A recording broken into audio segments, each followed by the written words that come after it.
What's up, Mami? And me.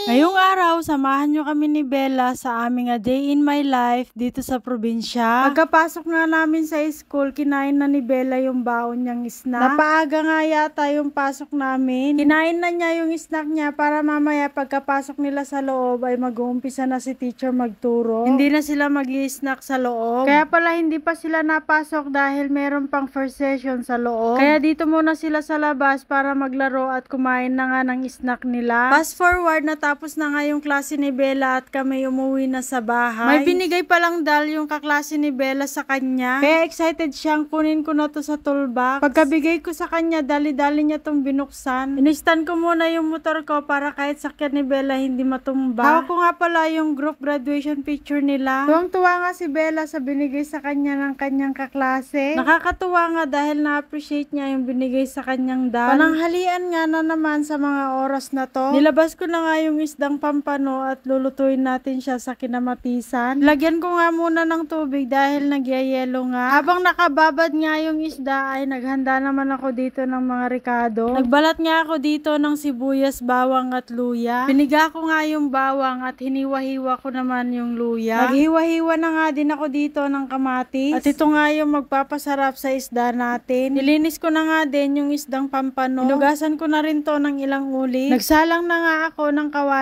Habang hinihintay kong uminit yung mantika, pinagsama-sama ko na yung gagamitin ko. Mainit na yung mantika, naglagay na ako ng luya. Nilagay ko na din yung bawang at minekos-mekos ko. Nilagay ko na din yung sibuyas. Hintayin natin siya mag-brown ng kaunti. Pagkatapos ilalagay na natin yung kamatis. Tapos mekos-mekos na natin yan. Naglagay na rin ako ng isang mangkok na tubig. Hintayin natin kumulo, takpan muna natin. Nagpiga muna ako dito ng kalamansi. Ilalagay ko din to sa isda pampawala ng lansa. Pagkakulo, nilagay ko na yung isda. Naglagay na rin ako ng paminta. Magic sarap. Nilagyan ko na din ng asin para makumpleto na yung lasa. Mekos-mekos ko ng kaunti para kumalat yung lasa. Tapos tinakpan ko na din. After 1 hour, binuksan ko, tinikman ko, luto na siya. Hininahan ko muna ng apoy at lulutuin ko pa ng konti. Pinatay ko na yung burner pagkaluto. Naghanda na ako ng lamesa. Nilabas ko na yung plato. Nilagyan ko na ng kanin. Nilabas ko na rin yung upuan. Naglabas din ako ng tubig namin para makakain na kami. Nagsandok na rin ako ng ulam. Sabi ko kay Bella, wait lang at maghihiwa ako ng mangga. Pagkatapos ko maghiwa ng mangga, bumalik ako sa lamesa. Nakita ko kumakain na si Bella. Kain po tayo. Si Bella hindi pa tapos kumain. Gusto na niya kumain ng mangga.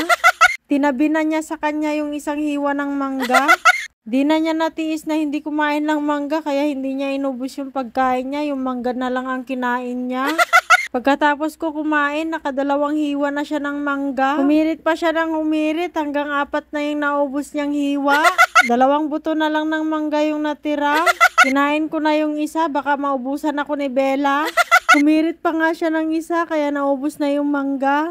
Favorite po talaga ni Bella to. Inuulam nga to ni Bella sa kanin. Pagkain naman ng mga aso ko ito. Hindi ko pa maibigay sa kanila kasi sobrang init pa. Ito ang simuning atat-natat kumain kaya kahit sobrang init, kahit napapaso na siya, sige pa rin. Naghugas muna ako ng pinagkainan namin habang pinapalamig ko yung pagkain ng aso. Pagkatapos ko naghugas, binigay ko na rin yung pagkain ng aso kasi hindi ko na nabidyohan. Pasensya na po kayo. Nagtupi muna ako ng mga damit. Si Bella naman nagkakalat dito. Nilalaro nga pala niya yung dal na binigay sa kanya. Yung tinupi kong damit, nilagay ko na sa lagayan. O siya, bukas ulit. Bye-bye.